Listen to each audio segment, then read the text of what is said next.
Então, Pronto. hoje é o capítulo 112 do livro Caminho, Verdade e Vida, é, de Francisco Cândido Xavier, ditado por Emmanuel, e o capítulo é Como Lázaro.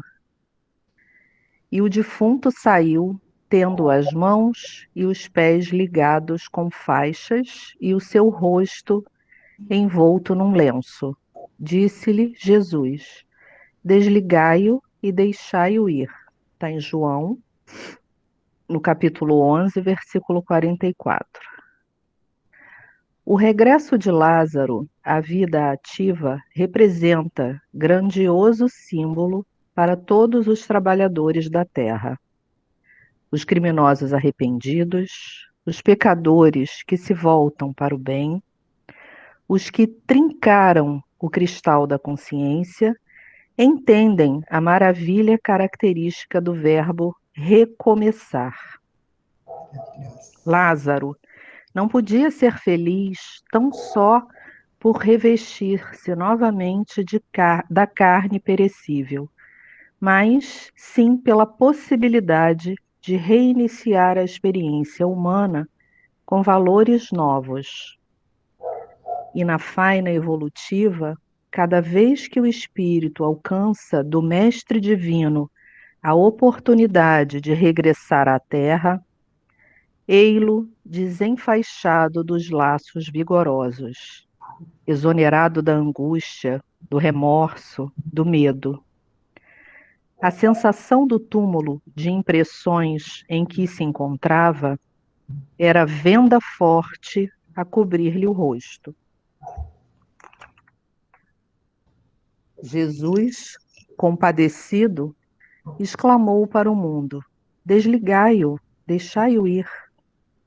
Essa passagem evangélica é assinalada de profunda beleza. Preciosa é a existência de um homem, porque o Cristo lhe permitiu o desligamento dos laços criminosos com o pretérito, deixando encaminhar-se de novo às fontes da vida humana, de maneira a reconstituir e santificar os elos de seu destino espiritual na dádiva suprema de começar outra vez. É realmente uma mensagem muito bonita, né? E às vezes a gente, lendo a passagem de Lázaro, né, acha que Lázaro foi um predestinado, um escolhido, né? Mas todas as vezes que a gente reencarna, a gente passa pela mesma situação de Lázaro, né? É uma nova oportunidade que nos é dada com possivelmente um estágio, né, na erraticidade para que nos fortaleçamos e possamos enxergar novos valores, né? É, são novas oportunidades também quando a gente passa por alguma experiência difícil, né? Vence algum obstáculo, também é uma oportunidade de transformarmos, né, os nossos valores, né? Vermos de forma mais verdadeira, né, a vida, o sentido da vida, né? Não só a vida material, né? Mas a oportunidade de nos reconciliarmos, né, com o divino, né?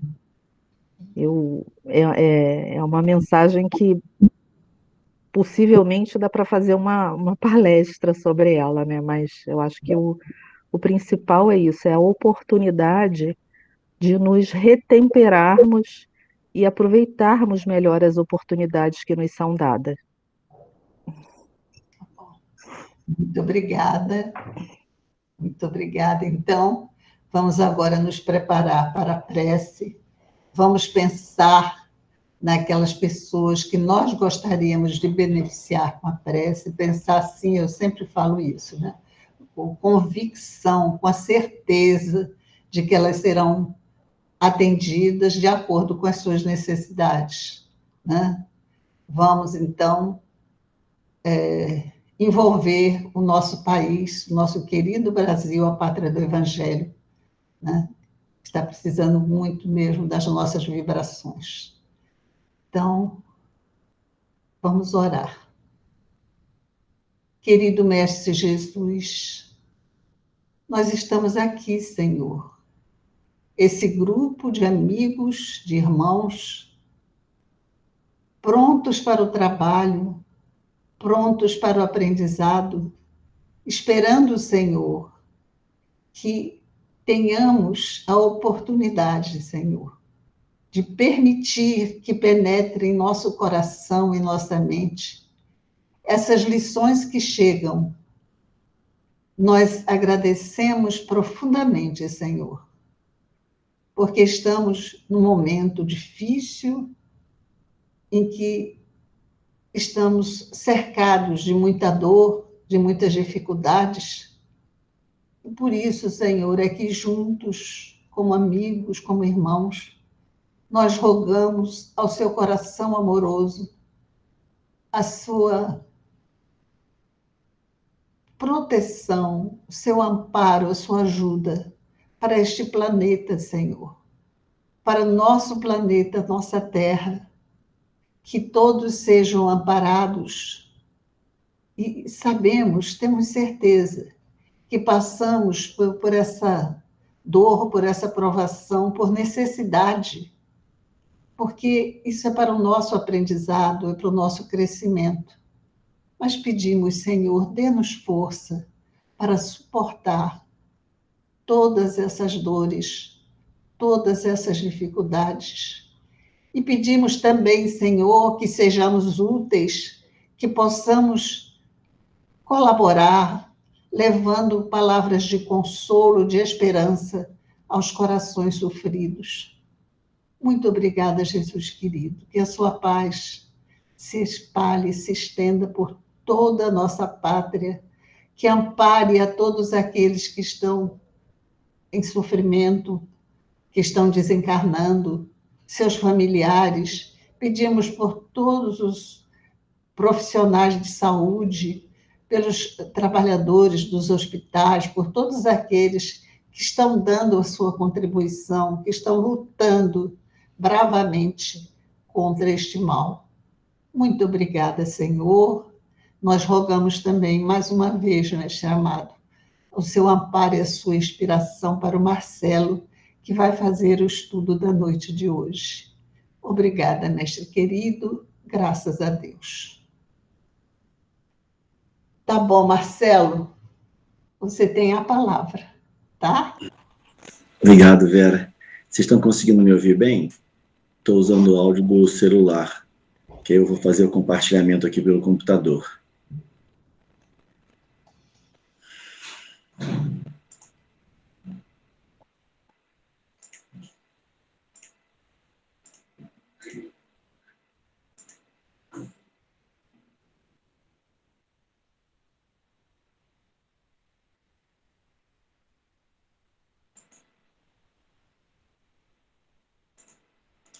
Muito bem, meus amigos, minhas amigas. Estamos juntos mais uma vez para estudarmos esse tema tão empolgante que é a pluralidade das existências. Então, nós estamos estudando um texto razoavelmente longo, que é o capítulo 5 da parte 2ª de O Livro dos Espíritos.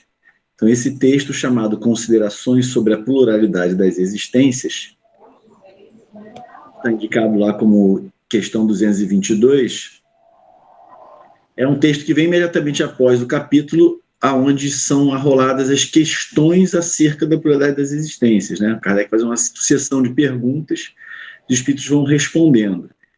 E aí, acredito que pela importância do assunto, ele faz, então, um capítulo, um texto longo, tecendo várias considerações aí sobre a pluralidade das existências. Na reunião passada, nós ficamos nos 2 primeiros parágrafos desse texto, que fazem mais ou menos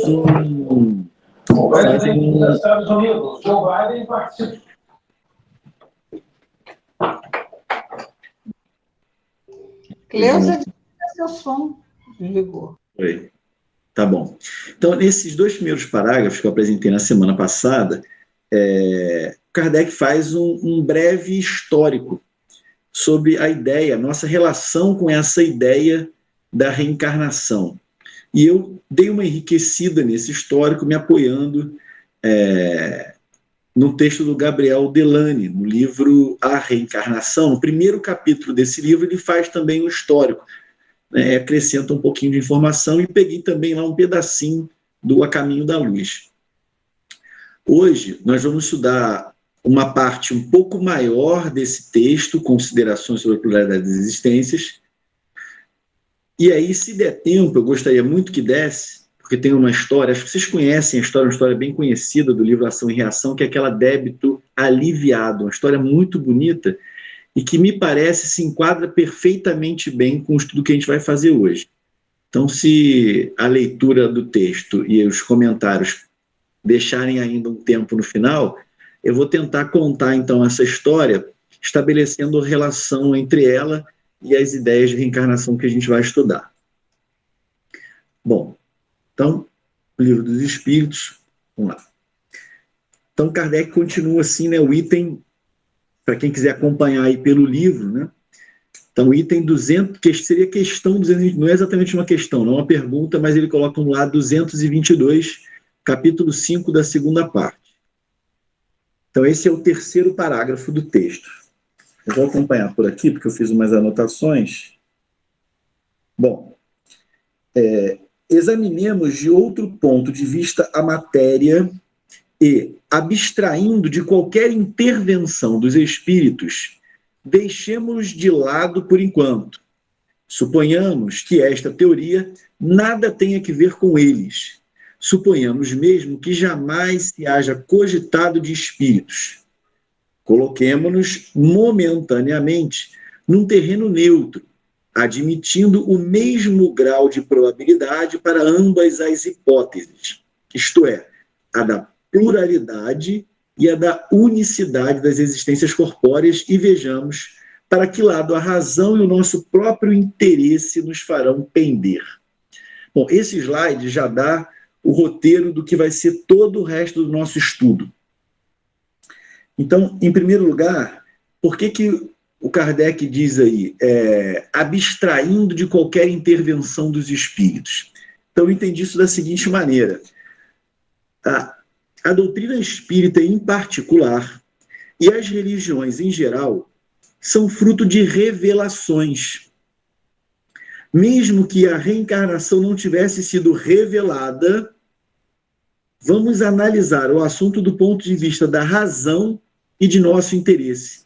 Então, quando nós aderimos a uma religião, por exemplo, se eu estivesse conversando com um católico, ele teria uma certa dificuldade de abstrair daquilo que é a sua convicção para analisar friamente a questão da reencarnação do ponto de vista da lógica e do interesse humano, que é o que o Kardec está propondo fazer aqui. Porque é como aquela questão que a gente tem um gabarito, Se eu já sei que no final ela não pode existir, eu vou relutar em aceitar os argumentos favoráveis. Então, o que o Kardec está pedindo para a gente é para a gente fazer esse tipo de exercício. Olha, finge que você não sabe que os espíritos vieram e nos contaram que a reencarnação é um fato. Vamos deixar de lado isso. Vamos fingir que eles não disseram isso para a gente.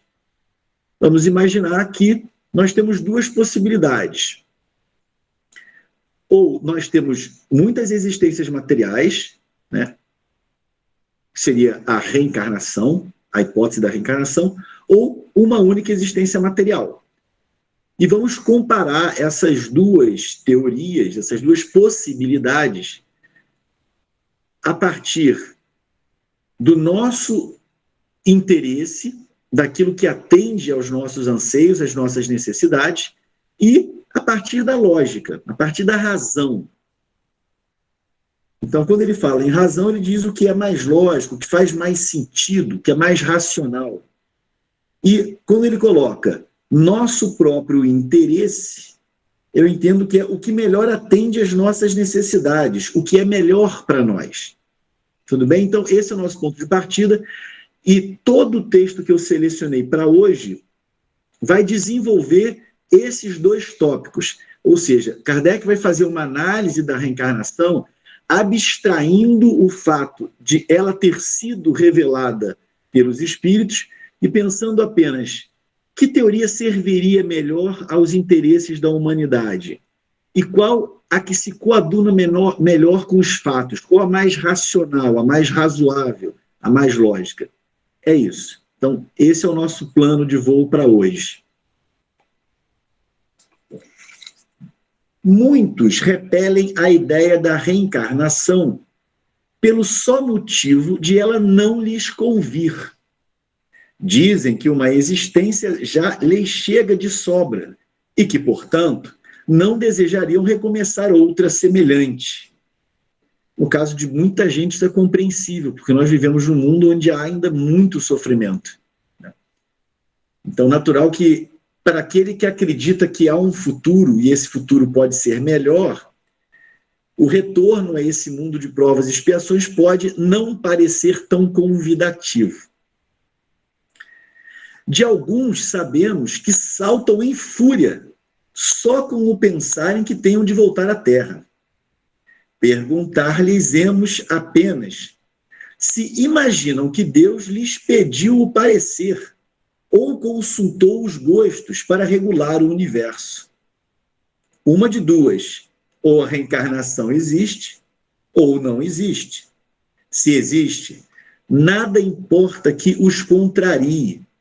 Terão que a sofrer sem que, para isso, lhes peça Deus permissão. Interessante. De fato, Deus não nos consultou. Mas vamos fazer um exercício aqui de pensamento. Se Deus chegasse para mim e me perguntasse agora, Marcelo, eu fiz aí, eu planejei o universo, os seres que a minha semelhança são dotados de inteligência e amor, claro que nunca se desenvolverão no nível de Deus, mas dotados dessas potencialidades, e presenteei esses seres sensíveis, inteligentes, de um mundo material a lhes servir, e criei, portanto, leis que regulam a existência de uns e de outros. Mas eu estou aqui me colocando aberto às suas sugestões, Marcelo. Você gostaria de modificar alguma coisa? Eu estou aceitando a sua opinião para produzir qualquer tipo de modificação no regulamento do universo. Bom, eu não sei se fosse numa vida anterior o que eu diria, mas hoje eu diria não. Deixa como está, porque eu tenho certeza que o Senhor fez da melhor maneira possível. E qualquer modificação só tornaria as coisas piores. Então, eu entendo que Deus não nos consultou, não só por uma questão hierárquica, ou por fazer pouco caso de nós, mas porque ele sabia que o seu entendimento, o seu amor por nós, a sua vontade, criaria leis muito melhores para o nosso bem, para a nossa felicidade, do que nós mesmos criaríamos se fôssemos consultados. Então, que bom que Deus não nos consultou, porque nós estamos muito distantes da sua compreensão, da sua inteligência, do seu amor, da sua justiça. E certamente qualquer proposição que fizéssemos de mudança, mesmo que aparentemente convidativa a princípio, teria resultados ruins para nós. Então, eu escrevi isso da seguinte maneira, né? Por que Deus não nos consulta? Há razões maiores. Claro, há outros motivos além desse que eu citei. Mas podemos pensar que isso seria contrário aos nossos interesses. Deus sabe muito melhor que nós o que é bom para nós. Ele é o amor e a inteligência suprema. Se ele nos deixasse decidir as regras do jogo, certamente faríamos escolhas ruins, das quais nos arrependeríamos. Bom, então as coisas são como são, independente da nossa capacidade de enxergarmos que elas foram feitas da melhor maneira possível. Então, às vezes, nos chateamos com alguma coisa.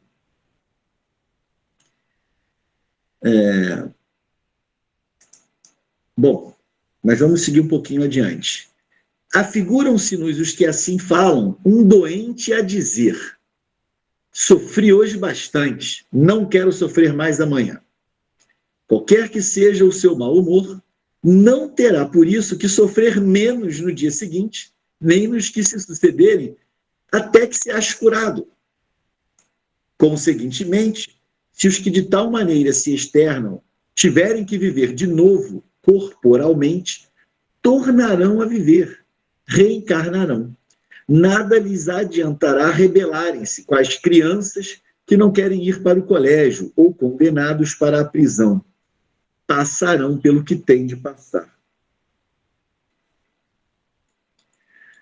São demasiado pueris semelhantes objeções para merecerem mais seriamente examinadas. Diremos, todavia, aos que as formulam que se tranquilizem, que a doutrina espírita, no tocante à reencarnação, não é tão terrível como a julgam, que, se a houvessem estudado a fundo, não se mostrariam tão aterrorizados.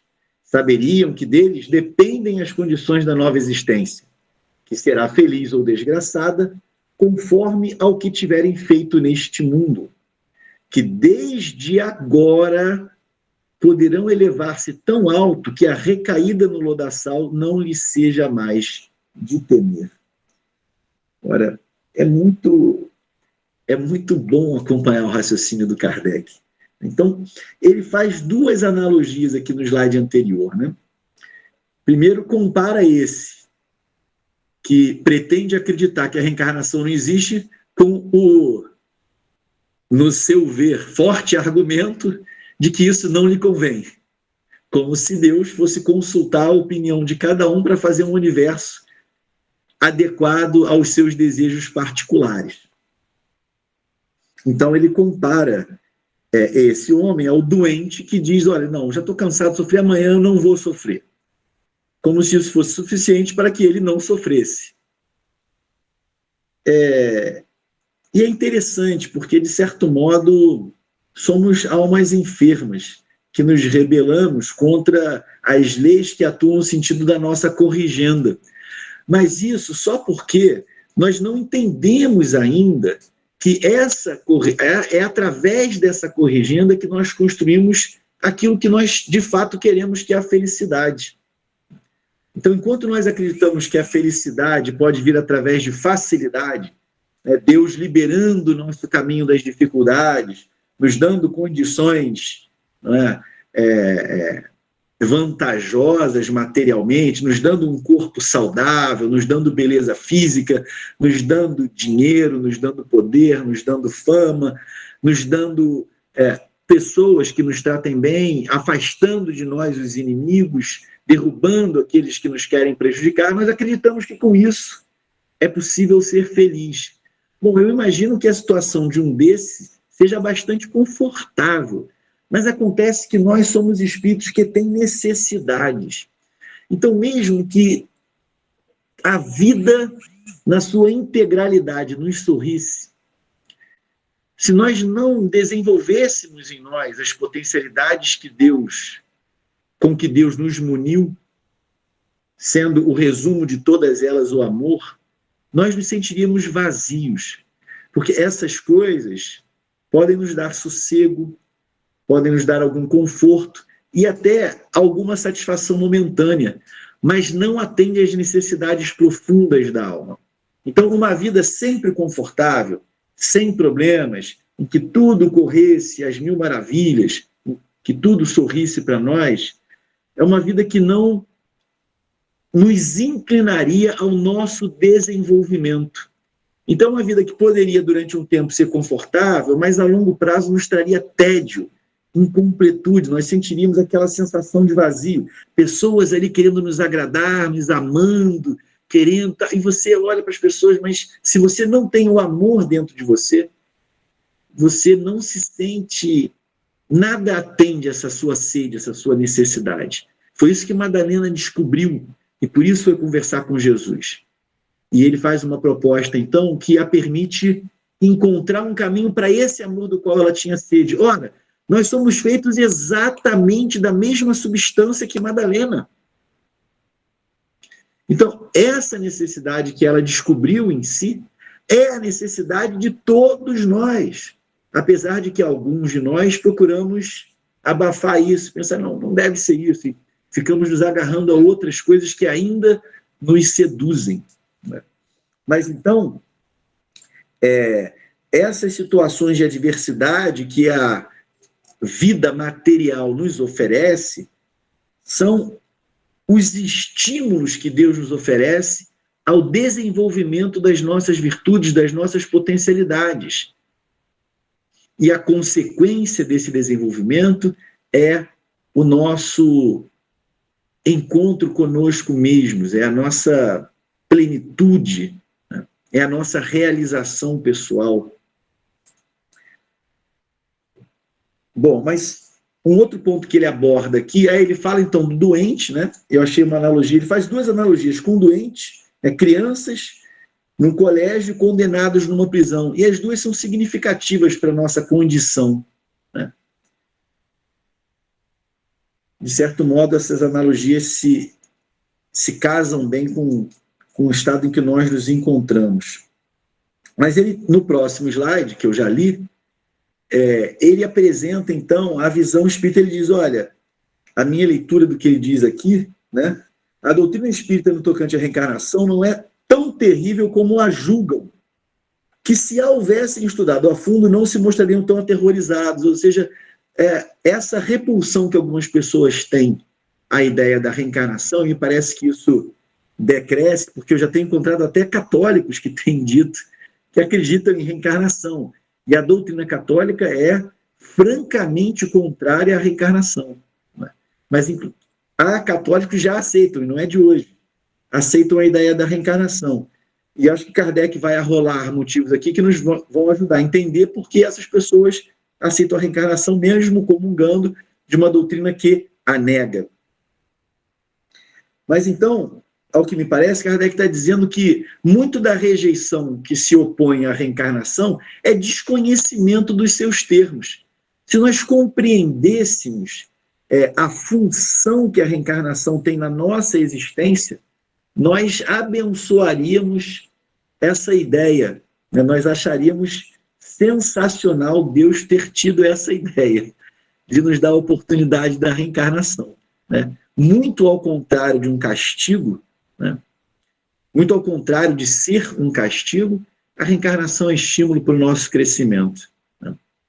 Então, eu não tenho a menor intenção de criar problema, mas isso me lembrou de uma história pessoal. Mas não quero criar nenhum desconforto ou polêmica, apesar de que eu acho que o assunto hoje já está muito tranquilo. O meu primeiro contato, durante muitos anos da minha vida com o espiritismo, foi através da minha família só. Eu não conhecia nenhum espírita que não fosse parente meu. Só quase adulto é que eu fui conhecer o movimento espírita. E na minha família, acho que talvez por influência do meu avô, que trabalhou na federação, a aceitação das ideias de Rustem. Eles estudavam, os diretores da FEB tinham uma reunião semanal em que estudavam as obras de Rustem. E eu, quando cheguei no movimento aqui no Rio, trazia muito fortemente essas ideias, porque a única coisa que eu conhecia das ideias de Rustem era o tal do corpo fluídico, o que para mim fazia muito sentido, porque eu não conseguia imaginar que a matéria pudesse prender um espírito puro. E a definição de matéria é o laço que prende o espírito. Não, Jesus tem que ter um corpo fluídico. Aquilo fazia sentido, mas eu nunca tinha aprofundado de verdade a história. E aí, eu me lembro que alguém, não sei se foi o Pacini, alguém falou, olha, mas, não, o Vanderlei talvez, não, mas essa questão do corpo é a menos importante. Tem esse ponto, esse.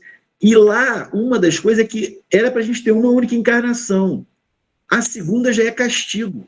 E o espírito pode retrogradar. Eu falei, não, aí não dá. A reencarnação ser castigo, o corpo pode ser fluídico ou não ser fluídico, isso já não é tão importante. Agora, tratar a reencarnação como um castigo, isso é muito contrário à compreensão que a codificação kardeciana nos dá. Né? Não é uma questão de ponto isolado, é uma questão de coerência com o todo. Né? Como é que você pode ser simples e da simplicidade e ignorância à angelitude com uma única experiência material? Né? E a matéria não é um castigo. Então, puxa, o que é uma encarnação material se eu vou fazer todo o resto da minha imensa evolução só espírito? Então, eu podia fazer toda ela, não precisava de nenhuma encarnação material. E se a matéria é importante, uma só é insuficiente. Né? Então, eu acho que se nós compreendêssemos a necessidade que nós temos de estímulos ao desenvolvimento da nossa inteligência, da nossa capacidade de nos aproximarmos uns dos outros, de sermos tolerantes, de sermos caridosos, de sermos indulgentes, essas coisas de perdoarmos, a gente só consegue desenvolver isso no contato com o outro, através das experiências que a encarnação nos oferece. O contato com a matéria é extremamente salutar para o espírito. Nós sabemos que é possível a evolução no plano espiritual. No entanto, o contato com a matéria oferece oportunidades muito significativas. É como eu digo para os meus alunos, né? Eu, apesar de ter me tornado professor, eu não era tão fã de aula. Eu gostava muito mais de estudar do que assistir aula. Mas eu falei para eles, olha, eu fiz matérias na faculdade que eu não assisti nenhuma aula, eu ficava só estudando. E uma delas eu mesmo passei raspando. Eu falei, o que acontece é que você pode aprender tudo sozinho. Mas você vai gastar muito mais energia e muito mais tempo. Com a ajuda de alguém que já conhece, a coisa é muito mais rápida. Me parece, a encarnação tem um pouco esse papel também. Né? Então, nós vemos, o André Luiz, a gente vê nos livros dele, né, daqueles 8 anos já no umbral, para o André Luiz, de um livro lá na frente, a gente percebe uma mudança, uma evolução grande.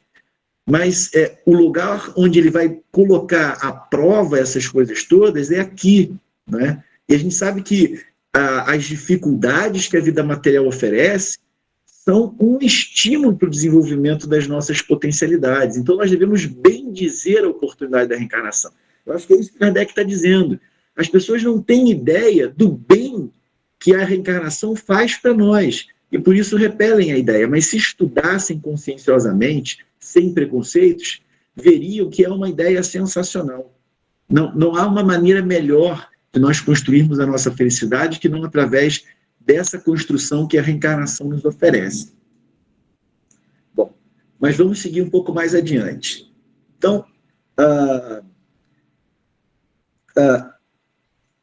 suponhamos dirigir-nos a pessoas que...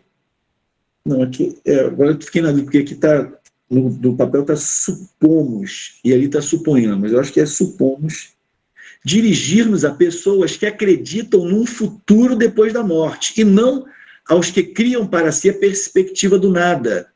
Ou seja, todo esse caminho de raciocínio que o Kardec está fazendo pressupõe que o seu interlocutor é alguém que acredita numa continuidade, que é alguma coisa que sobrevive à matéria, alguma coisa além só da matéria.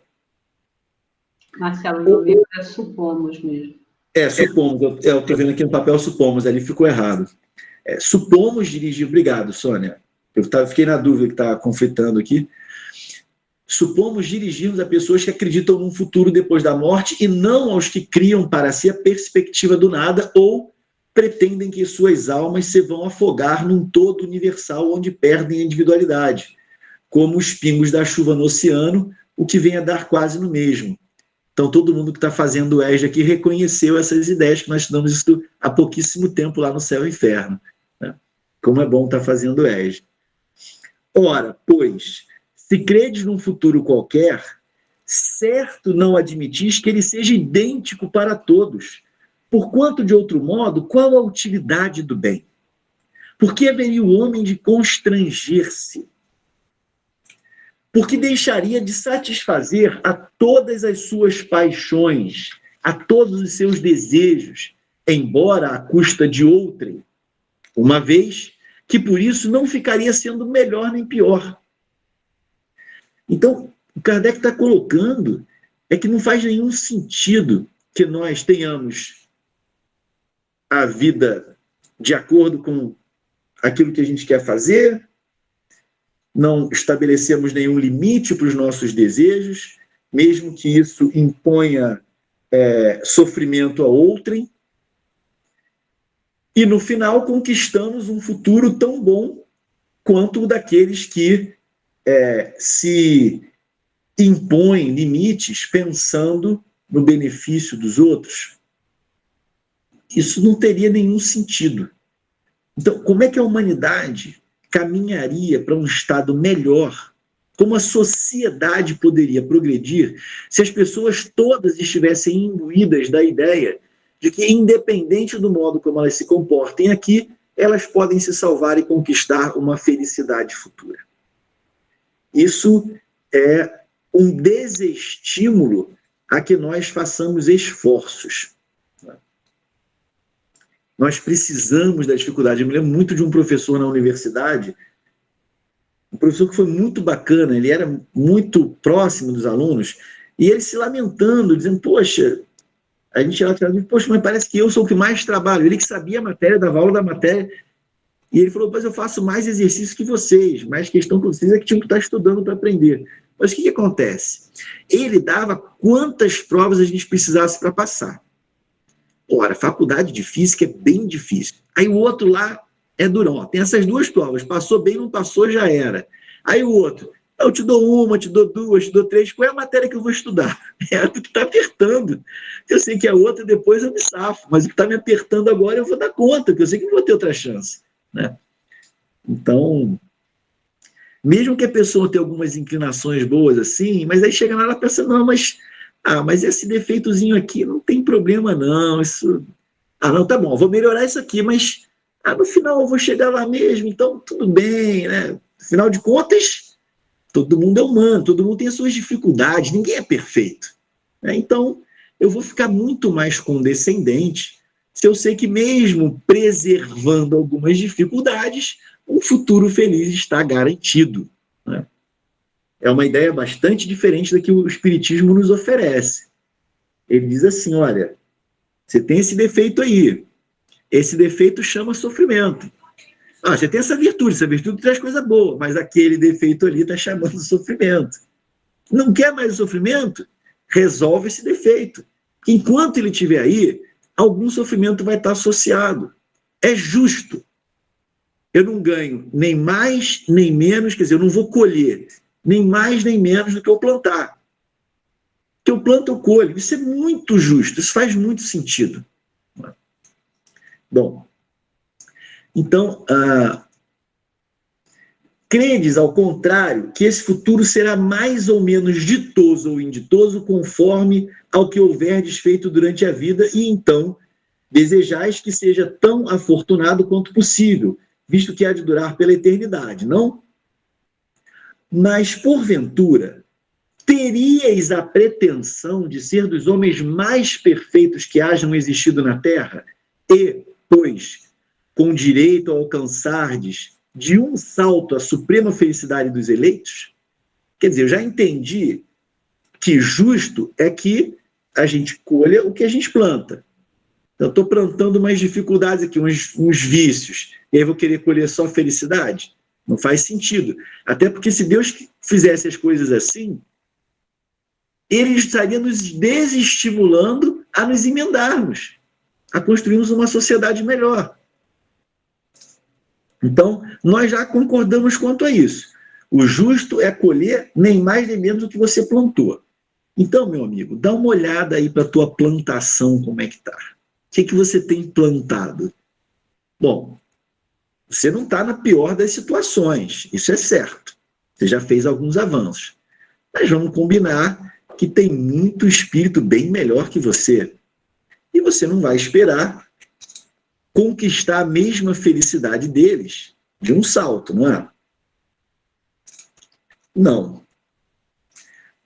Admitis, então, que há homens de valor maior do que o vosso, e com direito a um lugar melhor, sem daí resultar que vos contenteis, que vos conteis entre os réprobos.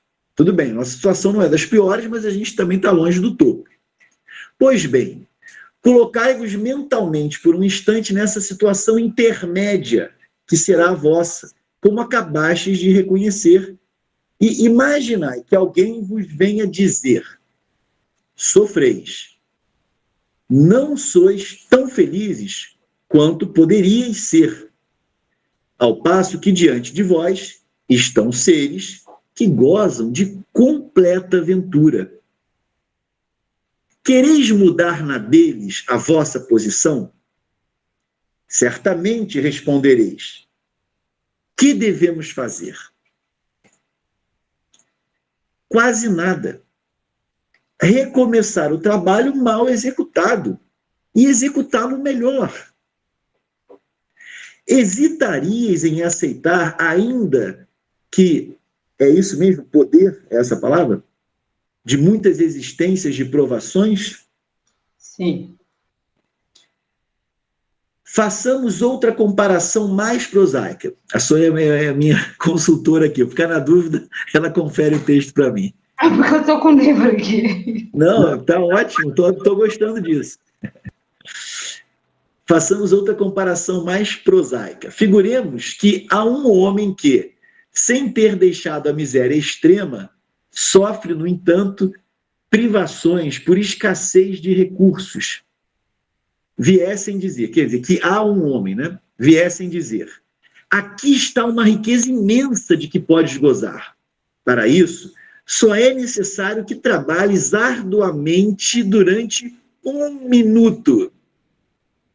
Uma série sem ter chegado, viu, à miséria extrema.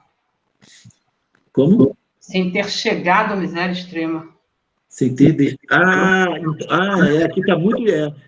não fica com sentido, né? Sem ter deixado. Bom. Sem ter chegado. Sem ter chegado à miséria extrema, sofre, no entanto, privações. Isso, é o que faz sentido, né? Quer dizer, ele não está completamente miserável, mas tem muita escassez, né? De recurso. Então, a esse homem oferece uma riqueza imensa, bastando que para isso trabalhasse arduamente durante 1 minuto. Fosse ele o mais preguiçoso da terra, que sem hesitar diria: trabalhemos 1 minuto, 2 minutos, 1 hora, 1 dia, se for preciso. Que importa isso, desde que me leve a acabar os meus dias na fartura? Ora, que é a duração da vida corpórea em confronto com a eternidade? Menos que 1 minuto, menos que 1 segundo. Temos visto algumas pessoas raciocinarem deste modo: não é possível que Deus, soberanamente bom como é, imponha ao homem a obrigação de recomeçar uma série de misérias e tribulações. Acharão, porventura, essas pessoas que há mais bondade em condenar Deus, o homem, a sofrer perpetuamente, por motivo de alguns momentos de erro, do que lhe facultar meios de reparar suas faltas? Então, um exemplo. 2 industriais contrataram 2 operários, cada um dos quais podia aspirar a se tornar sócio do respectivo patrão. Aconteceu que esses 2 operários, certa vez, empregaram muito mal o seu dia, merecendo ambos ser despedidos. Um dos industriais, não obstante as súplicas do seu, o mandou embora. E o pobre operário, não tendo achado mais trabalho, acabou por morrer na miséria. O outro disse ao seu: perdeste um dia, deves-me, por isso, uma compensação. Executaste mal o teu trabalho. Ficaste a me dever uma reparação. Consinto que o recomeces. Trata de executá-lo bem, que te conservarei ao meu serviço e poderás continuar aspirando à posição superior que te prometi. Será preciso perguntemos qual dos industriais foi mais humano? Dar-se-á que Deus, que é a clemência mesma, seja mais inexorável do que um homem? Alguma coisa de pungente há na ideia de que a nossa sorte fique para sempre decidida por efeito de alguns anos de provações, ainda quando de nós não tenha dependido atingirmos a perfeição. Ao passo que eminentemente consoladora é a ideia oposta, que nos permite a esperança.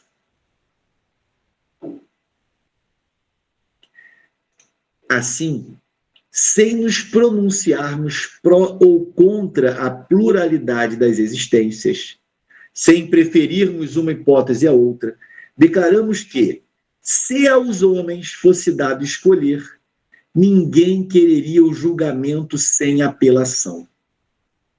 Disse um filósofo que, se Deus não existisse, fora mister inventá-lo para a felicidade do gênero humano. Outro tanto se poderia dizer sobre a pluralidade das existências. Mas, conforme atrás ponderamos, Deus não nos pede permissão, nem consulta os nossos gostos. Ou isto é, ou não é. Então, o que nós vimos Kardec fazer aí é mostrar de que modo a reencarnação, no fundo, atende aos nossos anseios, aos nossos interesses. Porque o que todo mundo quer é ser feliz. Mas para isso a gente precisa de chance. Então, a unicidade da existência limita imensamente essa chance. Essa chance se restringe muitíssimo. Então, mesmo as pessoas que acreditam que só existe uma existência material e que a aceitação de Jesus como nosso Salvador, mesmo que você tenha aqui um pecado ali, outro lá, isso garante a você o paraíso eterno. Essas pessoas deviam ponderar que, a menos daquelas que, desde o princípio, abraçaram essas ideias, muitos se convertem mais tarde, na madureza. Então, imagina se uma dessas pessoas tivesse morrido antes dessa conversão, que para eles representa a sua salvação. Então, é quase como que um acaso, né? Ou então, até pior, uma perversidade. Por que Deus subtrai da vida pessoas antes de terem a chance de fazer essa sua conversão, enquanto que a outras dá essa oportunidade? Fica parecendo quase como que um jogo de dados, né? Deus jogando na sorte quem é que vai se salvar e quem é que vai se perder, dada a exiguidade de oportunidade. Ao contrário, na literatura espírita, que apresenta e defende a reencarnação, nós vemos espíritos em sucessivas reencarnações, como foi o caso da Ivone Pereira, erra, outra chance, erra, outra chance, erra. Estou citando ela porque ela registrou a sua história em livro, porque podia ser de qualquer um de nós, mas é que a nossa a gente não lembra, e a dela ela registrou. Mas erro atrás de erro, erro atrás de erro. Então, para ela, Deus não deu uma, não, errou em 2, em 3, em 4, em 5. Mas aí a gente tem também notícia da sua última encarnação. E que diferença, que beleza. Uma vida dura, uma vida de restrições, mas que elevação, que superação, que dedicação, que disciplina, que espírito de serviço, que seriedade, que exemplo para todos nós. Então imagina, nós que estamos lendo um texto belíssimo, que foi obtido através da sua mediunidade, que é o Paralítico de Kiev, estamos lendo às terças-feiras, os jovens da mocidade estão lendo para nós e comentando, é muito gostoso. Mas essa história belíssima chegou a nós através da mediunidade da Ivone. Bom, segundo as doutrinas que repelem a reencarnação, então lá atrás a Ivone tinha que ter sido condenada, ela tinha que estar queimando no inferno, ao invés de estar psicografando lindas histórias a nos inspirar, porque ela perdeu a oportunidade dela quando foi lá, não sei, princesa, o que é que ela tenha sido lá atrás. Nunca chegaria a ter sido Ivone, nunca teria nos brindado com essas histórias consoladoras, né? E a gente fica pensando assim, mas qual é a diferença? Diante da eternidade, o que são mais 50, mais 100, mais 200, mais 500 anos? Gente, eternidade. Você fala para mim assim, olha, tinha 500 mil pessoas, eu não imagino 500 mil, não consigo imaginar 500 mil pessoas, 500 mil de nada. 20 eu imagino, 100 eu imagino. Talvez 1000 ainda consiga ter uma ideia. Vai ficando grande demais, vira tudo igual, está tão distante da nossa percepção, a gente não consegue nem mensurar. Então, não estou falando de muito tempo, não, estou falando de eternidade. Qualquer muito tempo que você imaginar é nada perto da eternidade. Imagina 3, 4, 5, 10, 20 encarnações. É nada perto da eternidade. Puxa, Deus seria tão miserável assim com o tempo? Ou será que é porque ele acha que só consegue colocar a gente no... Cria a alma, mas só dá para encaixar no corpo uma vez, 2 ele já é difícil demais. Quer dizer, qual seria a justificativa para isso? Se encarna a gente uma vez, por que não pode encarnar 2, 3? Não fica diferente o jeito de ligar, né? A diferença é que com isso a gente tem mais oportunidade. Mas Deus não é a misericórdia, não é a bondade, não é o amor? Por que Ele nos daria, então, menos oportunidade? Na verdade, Ele nos dá oportunidade sempre. Ele só não vai chegar e dizer assim, olha só, já passou tempo demais, você ainda está muito imperfeito, então eu vou te tornar perfeito. Não, isso Ele não vai fazer. Então, se eu quiser ficar batendo cabeça durante milhares de anos, eu vou ficar batendo cabeça durante milhares de anos, mas uma hora eu não vou aguentar, eu vou cansar. Eu vou querer andar para frente. Não é? Então, também, Ele não carrega a gente no colo, mas Ele dá todas as oportunidades, todos os recursos, né? O que é justo, que faz sentido. Bom, mas vamos seguir aqui. Então, deixa eu só ver onde é que eu estou aqui.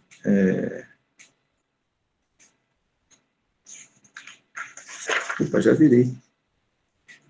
Vejamos... achei.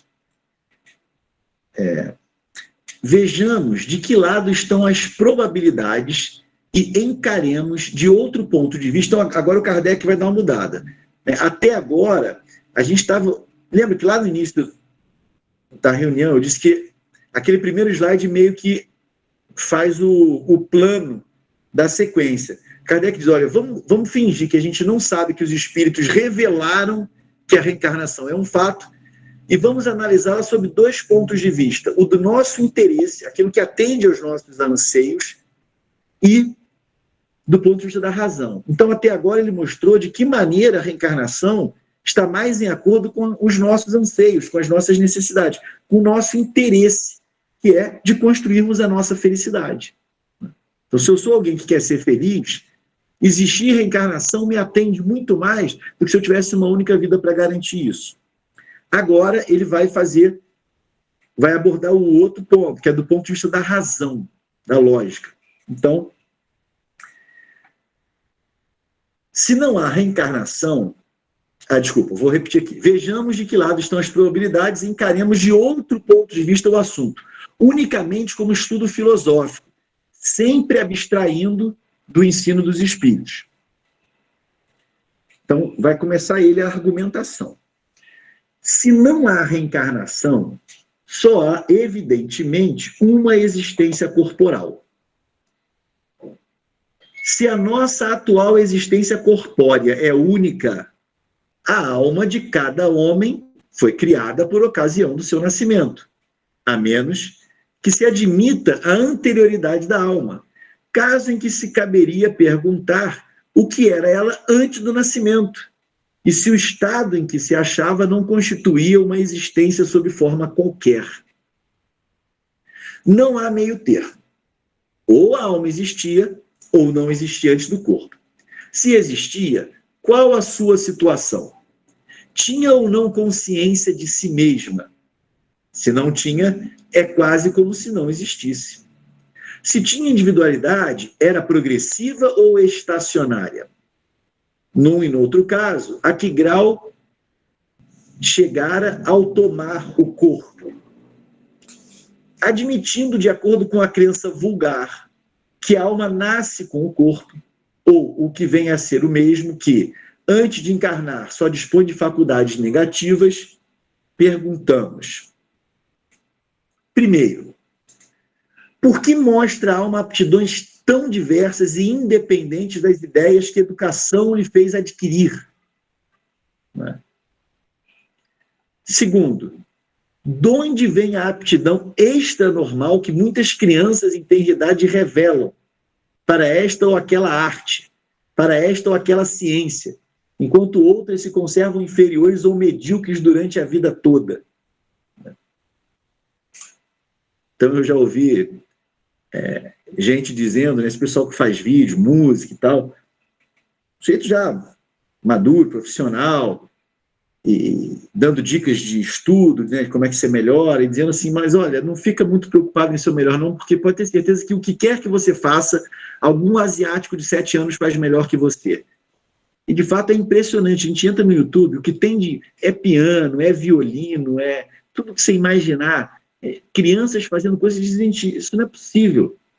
Não tem... Eu vi um menino tocando piano outro dia, eu falei, gente, a mão, como é que vai na tecla? Não tem tamanho a mão, aquela mãozinha para fazer o que ele está fazendo. É um negócio impressionante. E, no entanto, a gente vê, assim, crianças que são, assim, absolutamente prodígios, né? Gênios. Então, de onde vem essa aptidão extranormal que muitas crianças em tenra idade revelam para esta ou aquela arte, para esta ou aquela ciência, enquanto outras se conservam inferiores ou medíocres durante a vida toda? De onde em uns as ideias inatas ou intuitivas que noutros não existem?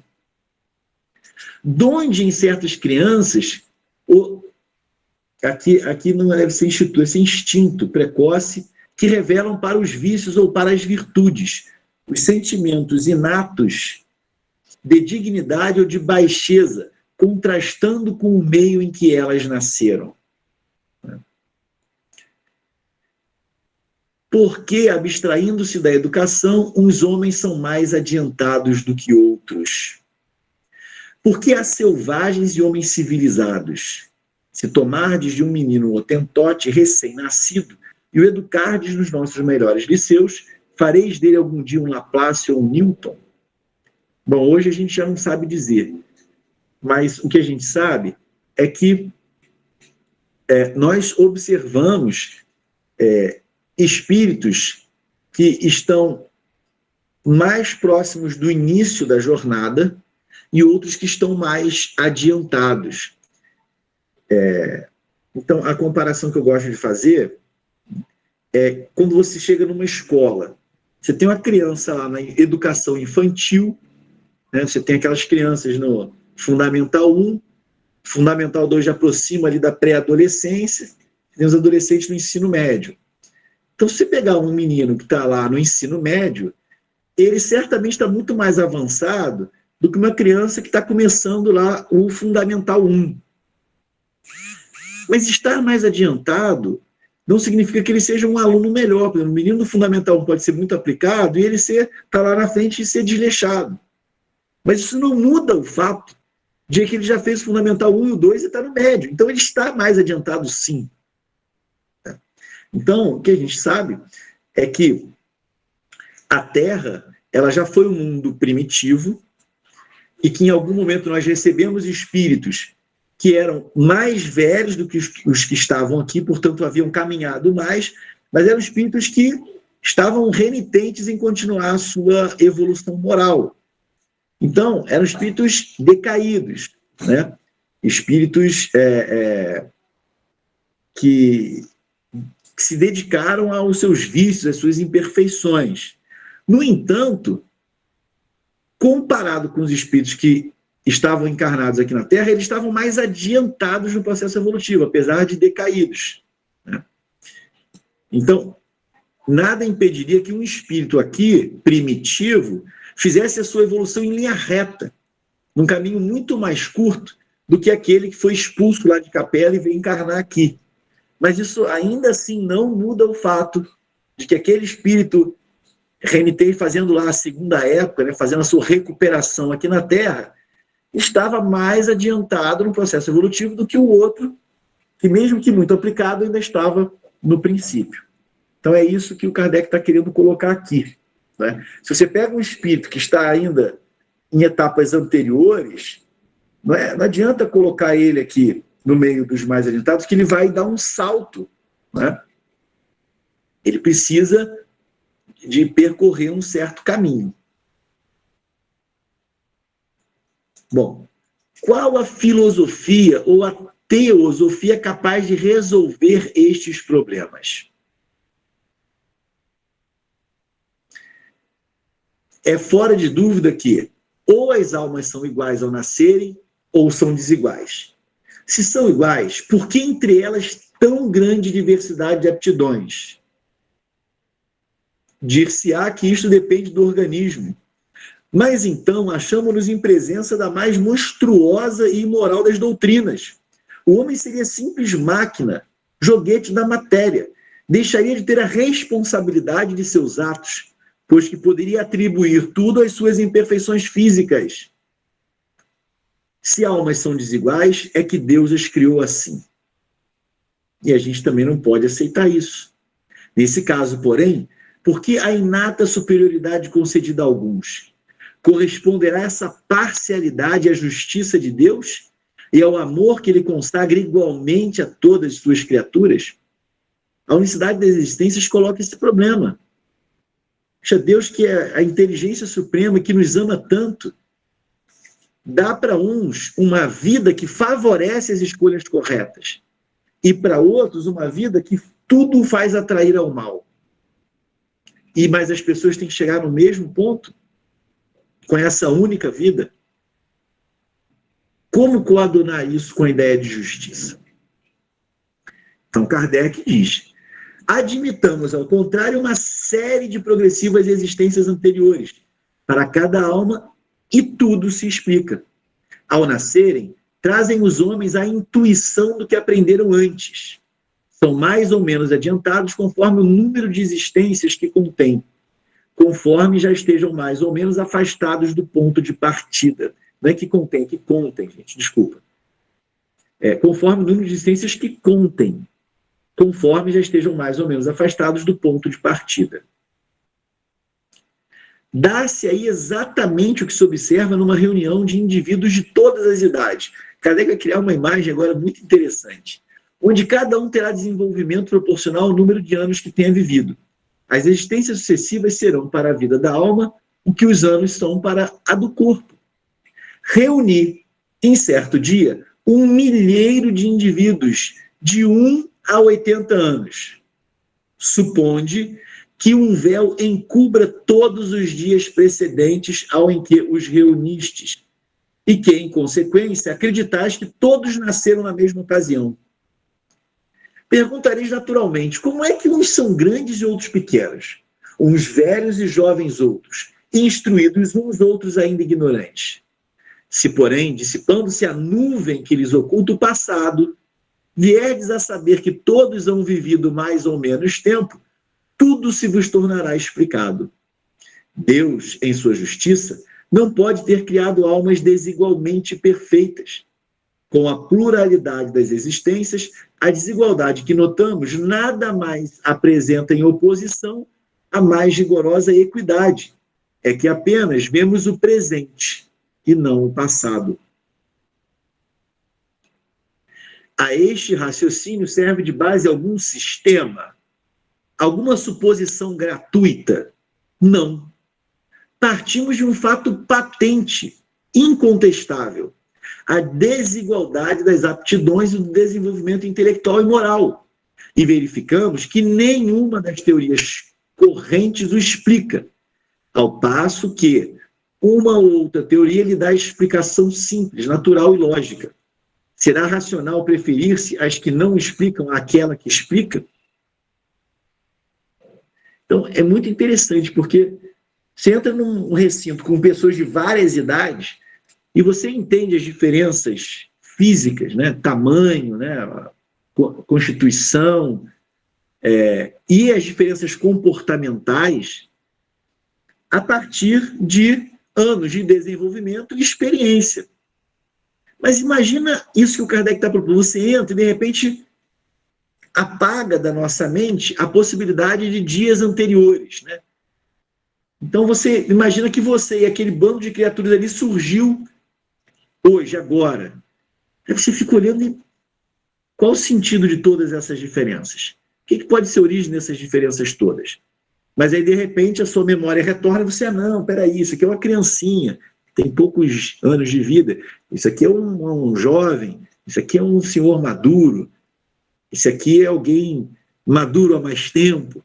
E aí você começa a entender a diferença de postura diante da vida, a diferença na constituição física, tudo se torna natural e compreensível, tudo faz sentido, ao passo que abrir mão do entendimento de que nós temos muitos anos de vida tornaria o nosso contato com esse conjunto de seres tão diferentes algo inexplicável, algo sem sentido.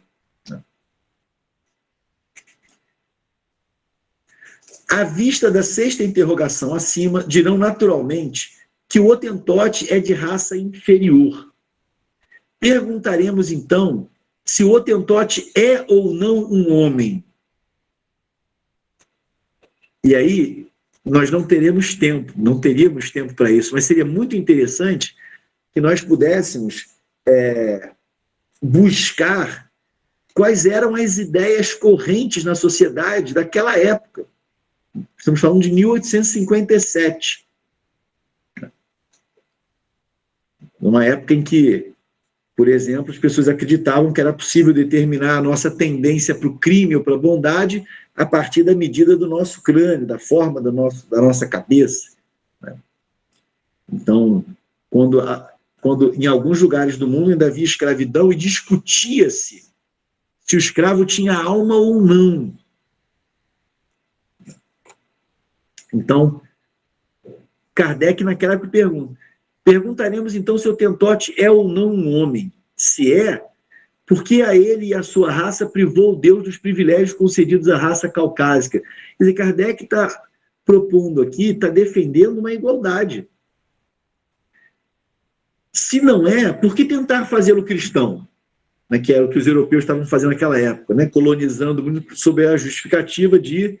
o imperialismo tinha como uma das justificativas civilizar e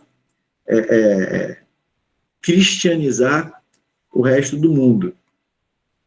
Então, se não é, por que tentar fazê-lo cristão? A doutrina espírita tem mais amplitude do que tudo isso.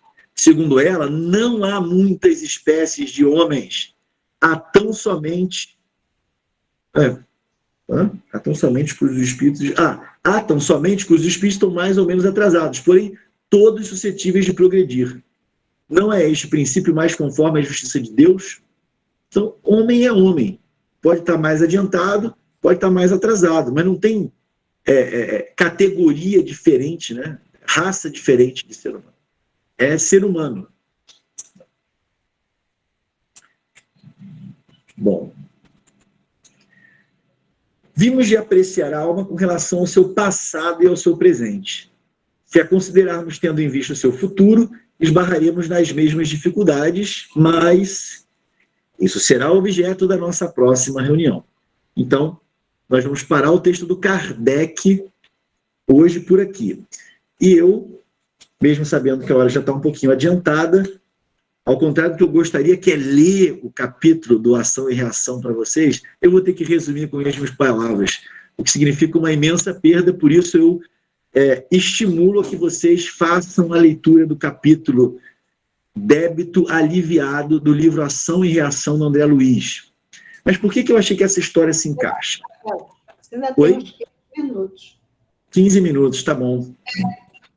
Mas mesmo assim não dá para fazer leitura, Vera. Se eu for ler, aí eu vou passar outros tantos. Mas então, acho que posso tirar isso aqui. Eu estava até com o E aberto aqui. Até deixei aberto aqui o débito aliviado, mas são algumas páginas. Eu não vou conseguir. E eu não quero só apresentar o caso, eu quero fazer umas considerações também. Então, irei privá-los das palavras bem escolhidas do André Luiz. Vou resumir de acordo com a minha capacidade, mas sugiro fortemente que vocês façam a leitura, porque com certeza eu vou perder aspectos interessantes também. Mas o fato é o seguinte: nós vamos encontrar aqui no Brasil, no período ainda da escravidão, um jovem senhor de fazenda, muito inclinado a se aproveitar das suas escravas sexualmente e depois livrar-se delas e de seus bastardos para não ter que lhes aguentar aí a choradeira, o petitório. Então, ia, se regalava e depois mandava embora, vendia mãe, filho, todo mundo. Acontece que uma dessas escravas, da qual ele abusou, desencarna no parto do seu bastardo. E por alguma razão que nós não sabemos qual, e o livro também não explica, aquela criança ele acolhe. E mais do que acolhe, ele lhe dá o seu nome. Traz para dentro de casa, cria como filho, né? Que era de fato, né? Mas não era o seu hábito fazer isso. Dos outros todos se livrou, mas aquela criança ele trouxe para próximo de si. Não era um homem bom, pelo contrário, um homem rude, um homem grosseiro, mas para aquela criança, para aquele menino, ele era bom. E quando esse homem estava lá com 42, 43 anos, e o seu filho lá com em torno de 21 anos, ele, que até então havia se mantido solteiro, resolve se casar e traz essa jovem de 20 anos, com a qual se casa, para sua casa. E acontece que essa jovem e o filho do fazendeiro acabam se apaixonando um pelo outro. Ela não faz nenhum esforço para sofrear esse sentimento, ele também não. Entregam-se a essa paixão, aproveitando os momentos de fuga, de ausência do pai, do marido. E aquilo chega a um ponto que eles resolvem, então, se livrar, né, o jovem do seu pai e a esposa do seu marido. Então, para isso, esse jovem lança a mão de 2 capatazes, também inclinados a se aproveitarem das escravas, mas que odiavam o patrão. Então, quando o patrão estava doente, né, estava enfermo, acamado, eles dão uma substância que o entorpece. Então, o jovem lança uma substância resinosa à cama do seu pai, que apesar de ser um homem rude, um homem cheio de imperfeições, sempre o havia tratado muito bem. Ele, então, derrama essa substância resinosa na cama do pai e ateia fogo. E assim o seu pai morre. Qual seria o destino desse homem, de acordo com a unicidade das existências? Onde estaria hoje esse homem?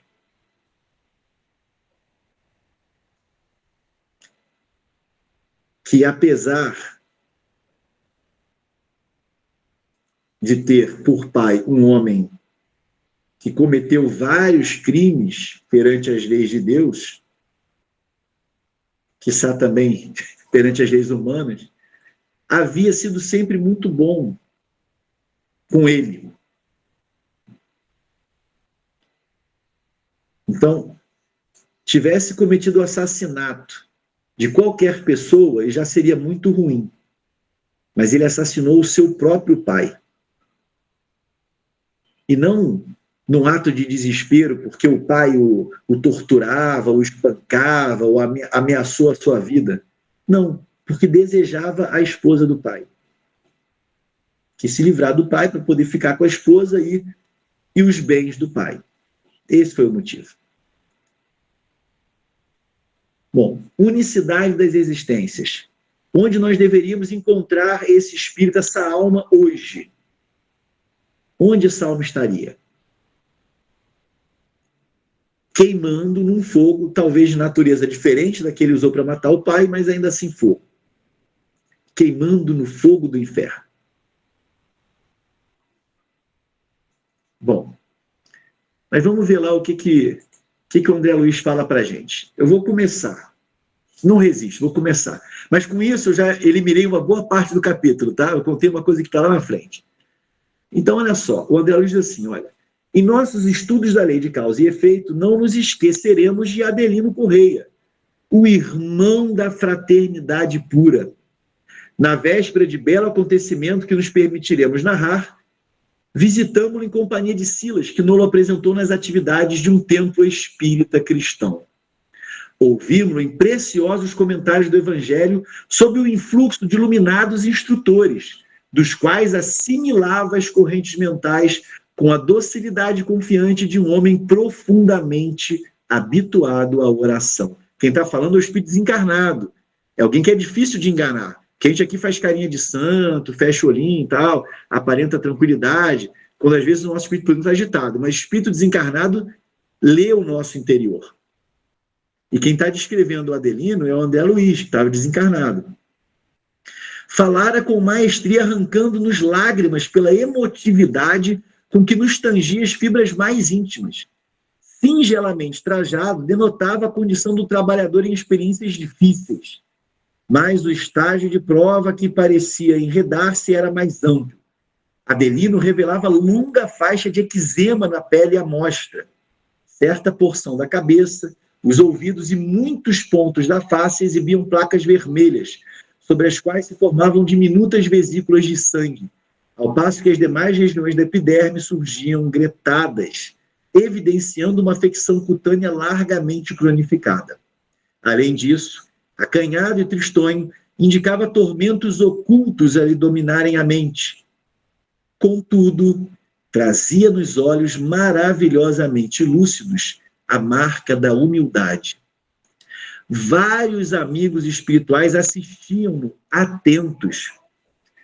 Doce velhinha desencarnada, abeirou-se de nós e, demonstrando gozar da intimidade do orientador de nossas excursões, falou-lhe afetuosa: assistente amigo, venho rogar-lhe socorro em benefício da saúde de nosso Adelino.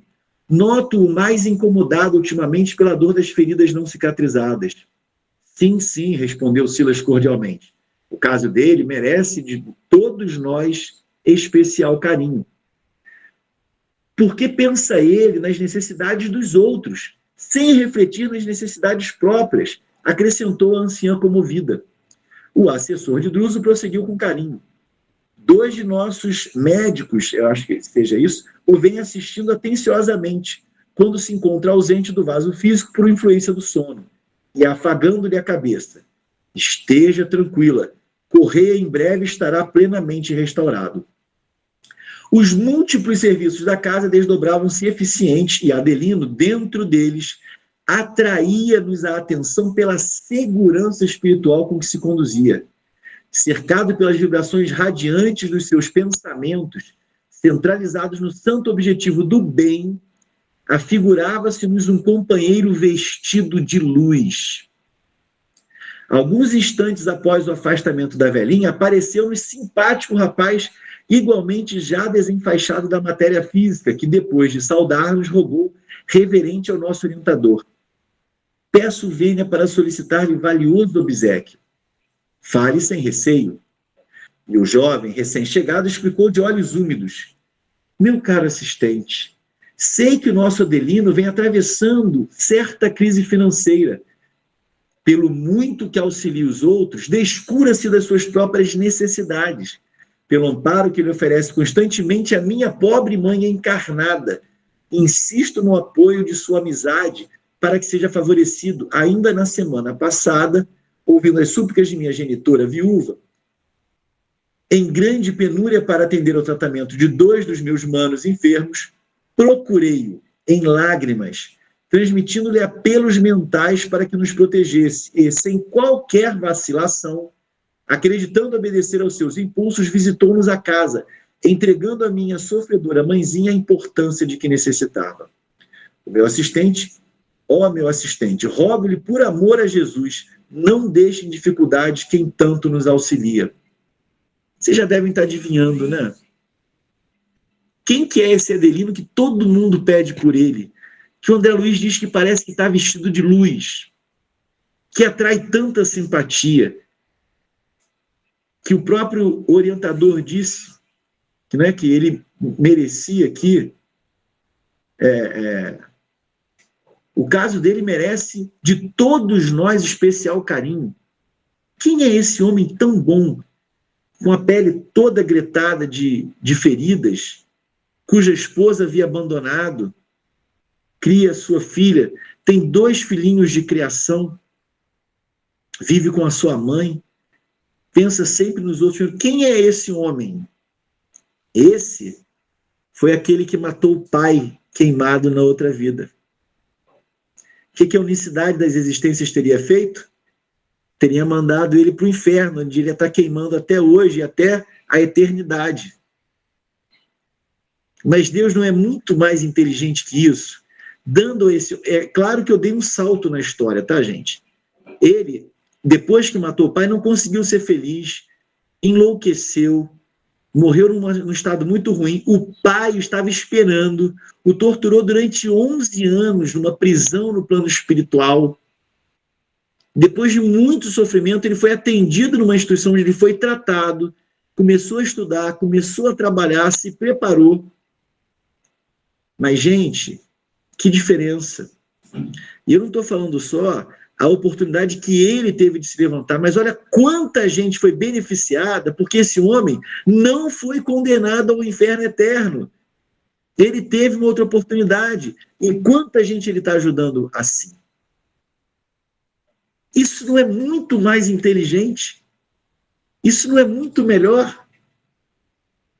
Porque o inferno não o impediu de fazer o que ele fez, mas o teria impedido de se tornar o que ele se tornou. Para ele e para o resto da humanidade. De que lado está a razão? De que lado está a justiça? De que lado está a lógica dos fatos quando observamos essas diferenças todas de inclinação? Então, a reencarnação oferece uma resposta adequada, natural, coerente para as aparentes, não para as aparentes, para a real diversidade que nós enxergamos e para as aparentes injustiças. Tudo isso se resolve com a reencarnação, além de nos favorecer, nos dando novas e novas oportunidades. Então, isso era a parte que nós escolhemos para hoje. O texto continua. Não há problema nenhum se vocês ficarem curiosos e quiserem ler o resto do capítulo, isso não vai atrapalhar, mas nas próximas 2 semanas nós vamos continuar refletindo sobre essas considerações sobre a pluralidade das existências. É o capítulo 5 da 2ª parte do Livro dos Espíritos. Então, que os nossos corações agora possam encher-se de gratidão a Deus por, num gesto de amor e de inteligência, nos ter proporcionado essa oportunidade bendita da reencarnação, para que nós possamos, não é? Nós que já fomos aquele jovem criminoso no passado, para que nós possamos nos reconstruir como Adelino Correia. Não é? Imagina a satisfação, não é? De, após ter tropeçado tanto, ter caído tanto, nós temos a oportunidade de levantar outros, de cuidar de outros, de ajudar, de nos resgatarmos perante nós mesmos. É isso que a reencarnação nos oferece. Porque o espírito criminoso se atemoriza diante de si próprio. Muitos espíritos obsessores nos querem arrastar para o inferno porque eles mesmos não acreditam que haja possibilidade de que eles vivam em algum lugar que não seja o inferno. Se consideram monstros sem remissão. A reencarnação é a oportunidade que Deus dá a esses espíritos de resgatarem o seu amor próprio, a credibilidade, o respeito por si mesmos, a dignidade. É isso que a reencarnação nos oferece. Então, bendigamos essa oportunidade e façamos jus a esse tempo que Deus nos dá em mais uma existência aqui na Terra, trabalhando as nossas virtudes, trabalhando as nossas potencialidades, para que as nossas próximas reencarnações se deem em condições cada vez melhores, né? E que nós possamos, assim, ir construindo o nosso reino de Deus dentro dos nossos corações.